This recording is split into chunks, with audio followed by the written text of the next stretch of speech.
Nah,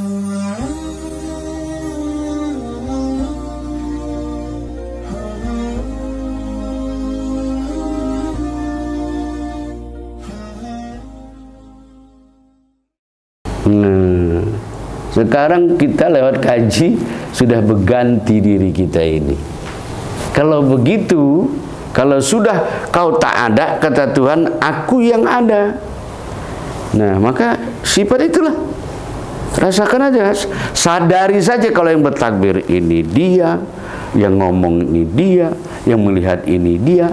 Kita mana? Pana, nggak ada. Kita udah mana? Nggak ada kita. Ya, sedikit pun kalau kesadaran kita masih ada, ini aku, waduh, sia-sia amal ibadah itu. Ada. Nah, mengistiqomahkannya inilah ya menjadi tugas kita. Dalam artian tugas bagaimana? Ya memang harus dilatihlah kesadaran itu. Iya kan. Jadi kalau nanti udah kesadaran itu ya bisa nanti maksimal, ya tak usah guna heran kalau Allah tahu apa yang kita ketahui. Tak mustahil kita akan tahu apa yang diketahui Allah. Kapan itu terjadi? Menurut akal yang saya sampaikan kalimat ini, tengok, Allah mengetahui apa yang kita ketahui. Dapat diterima? Akal. Tapi kalau ada kalimatnya, kita mengetahui apa yang diketahui Allah. Bisa itu terjadi? Kapan itu bisa terjadi? Jawab. Ya, jawabnya kalau masih kita merasa ada keakuan itu, ego itu, ya udah, itu nggak akan terjadi, tidak akan terjadi. Tapi itu tadi tidak akan terjadi itu ya, paham ini ceritanya kan? Ini supaya kita ini kan ingin beribadah, berdoa, ya kan, berkeinginan kabul nyata. Iya kan? Nah, jadi kalimatnya tadi apa? Allah mengetahui apa yang kita ketahui. Kalau kita balik, kita mengetahui apa yang diketahui Allah. Ya, bisa itu terjadi, Ustaz?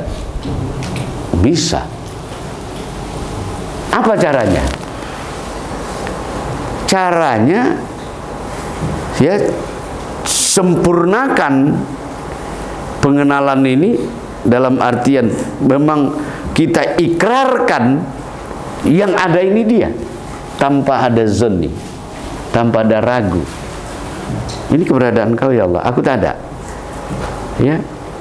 Nah, itu makanya kalau kita habis sholat itu disuruh berzikir la ilaha illallah, la ilaha illallah, la ilaha illallah, la ilaha illallah. Itu artinya la itu tidak, yang tidak itu mana? Kita bilang yang tidak itu la qadirun la muridun itu. Ya. Sudah, tarik lagi illallah. Ini adalah adamu ya. Ya Allah, jadi baru kita itu sempurna melaksanakan zikir la ilaha illallah. Jadi jangan asal kalau secara makamnya bisa lah la ilaha illa Allah masuk ke hati, ya kan? La ilaha illa dada kanan, Allah dada kiri, bawah dua jari bawah susu kiri. Jadi la ilaha illallah, la ilaha illallah. Itu kalau dizikir saman, itulah makomnya.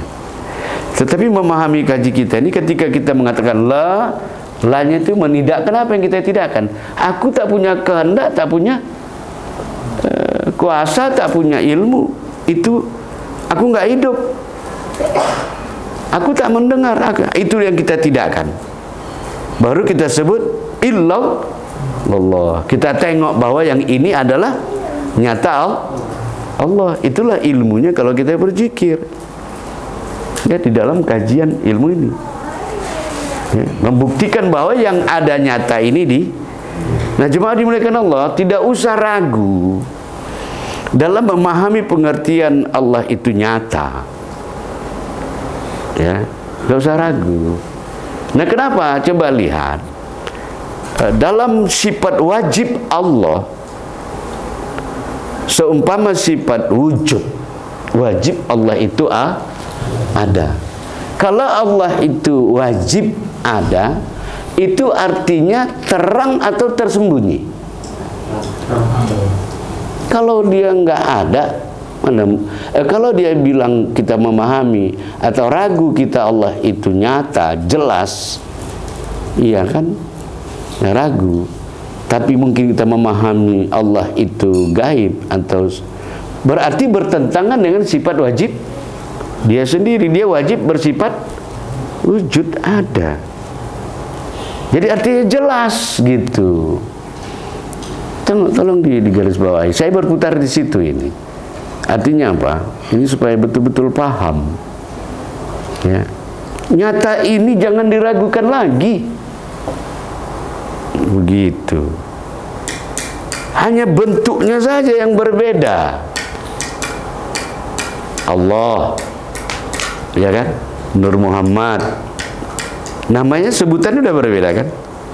Ruh, napas, jiwa, ya kan? Kan bentuk saja berbeda kan? Betik, pepaya, kates, gandul, kan sama itu kan?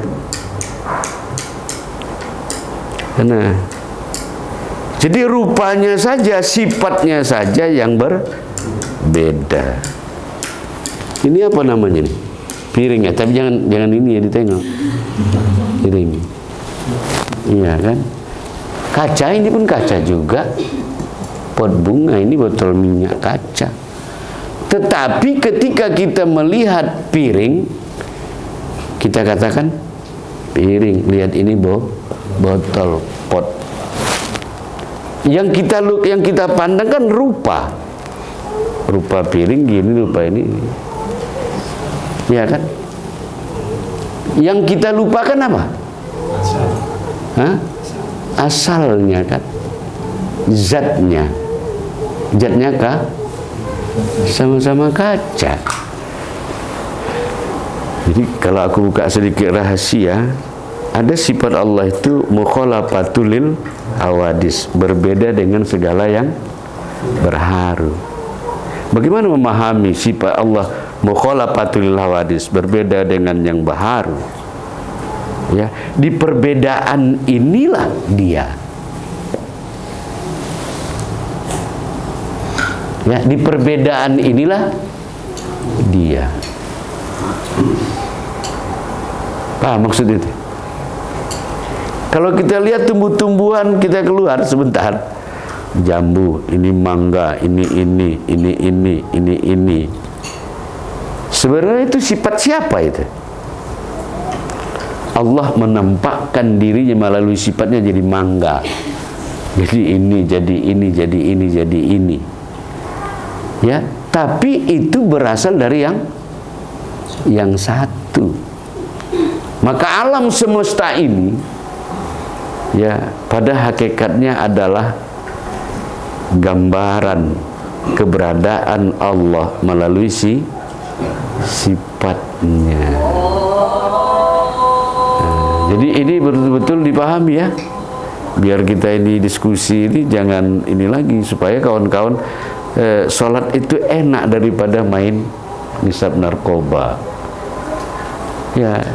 Ya, bila perlu nanti kalau udah kita bisa merasakan sifat ketuhanan itu, ya kan, nanti kita cari tanah kosong, kita bangun panti untuk narkoba melalui kajian-kajian dan zikir serta amalan itu, ya kan? Nah, biar dekat dengan BNN, bagian nengok-nengok maksudnya. Iya kan?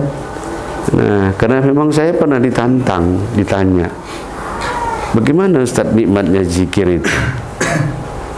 Kalau nikmat zikir itu nikmat, biar aku ganti, aku nggak main narkoba lagi gitu. Iya kan? Nah, kalau misalnya bisa kita diskusikan, ini termasuk peluang cari tanah kosong. Bukan itu banyak tanah PTP, kan banyak tanah kosong. Iya kan? Di situ tempat rehab. Diajari kajian-kajian begini. Ya kan? Tetapi yang sudah sistematis. Ya.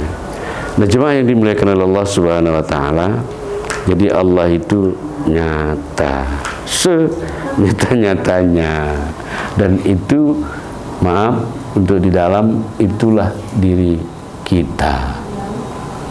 Ya, kalau sudah maaf ini dari kaji sifat ya, sifat yang 7 itu sudah menjadi diri kita,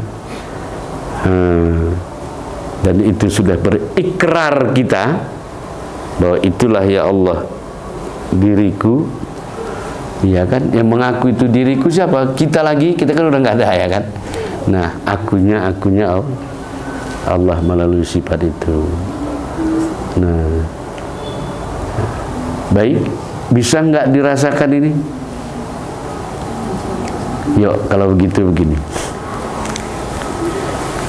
Saya anak-anak muda ini lebih aktif, ya, lebih aktif.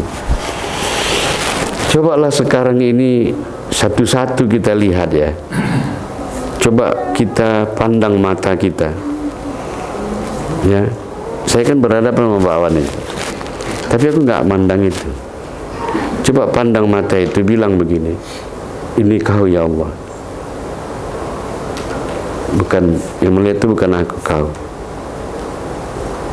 Ketika kita mengatakan yang melihat ini kau ya Allah, kan dengan sendirinya keakuan kita lepas. Sudah, yang berkata ini kalam kau ya Allah, bukan aku. Ini kalam kau, kau yang ngomong. Yang berkehendak ini kau ya Allah.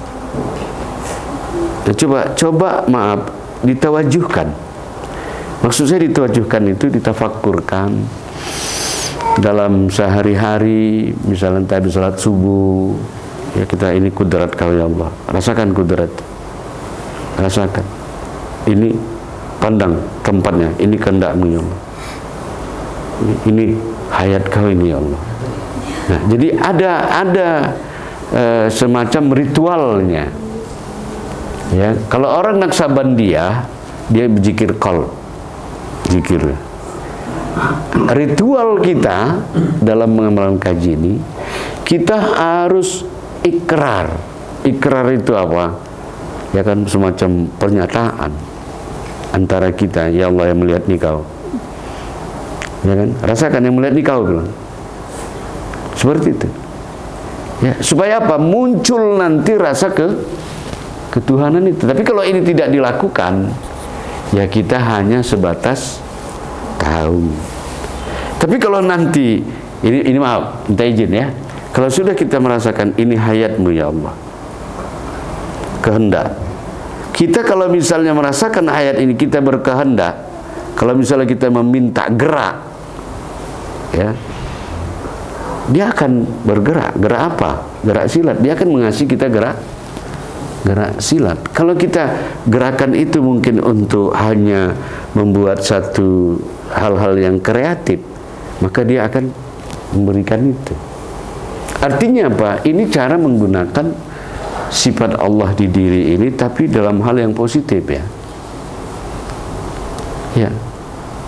Nah, jadi kalau misalnya kita mau meminta apapun, ya, tapi sehingga ginilah, sifat itulah yang di depan kita sekarang sudah nggak ada gitu. Sekali lagi jemaah dimuliakan oleh Allah, ya, kenalilah diri kita yang nggak ada, yang ada ini Allah gitu ya. Jangan lagi pandang ke sifat ya. Diri kita nggak ada, panah. Ya, sudah panah itu binasa, hancur, ya kan? Kapan kita pandang nggak ada? Kalau kita